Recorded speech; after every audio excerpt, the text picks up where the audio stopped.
12ता बाजियाव 12तायाव सुदों होनना नों नुदों मान माखैलाय देवान मारिनानै जालाय 12तायाव सुगोन नों होदानो होना हागोन नों 12तायाव सुदों होनना नुदों आं 10तायाव थांखादो आंनि 10तायावनो सुदों ओमफ्राय सान्दुंबो होनो हाया अबाव सान्दुं दं दालाय दा सान्दुं थाबावो 4तायाव अबेबा बेलेग सान्दुं नांगौ हैनायाव बेयाव सान्दुं नाङा मा नाङा नाजादों नामा अननानै सुना होबाबो माबा साला सानसेयाव राननायखौ होननानै आं सुना होखाबाय दं नोंना माथो एसे मैला दाम दाम गानबाय थायो नायनो सुखुवा मानो सुखुवालाय नोंहालाय माखौ मैला नुमा मा नुबायलाय हाद्रि हाद्रि गाबोन फुङावबो राना हालाय जेकेटआ सानसेनो रानो सान्दुं नाङियाव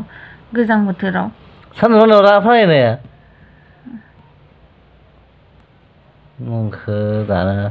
गावस्रानावनो सान्दुं नांखाया आं बेखौनो सुनानै दोना सुनानैबा सुबाय थागोन बिराद माबा जाबाय दङ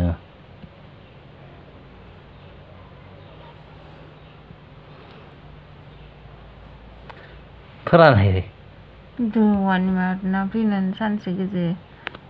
फोरानहै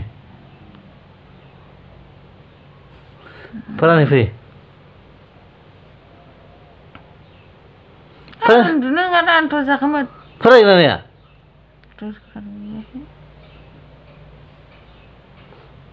नोंनियाव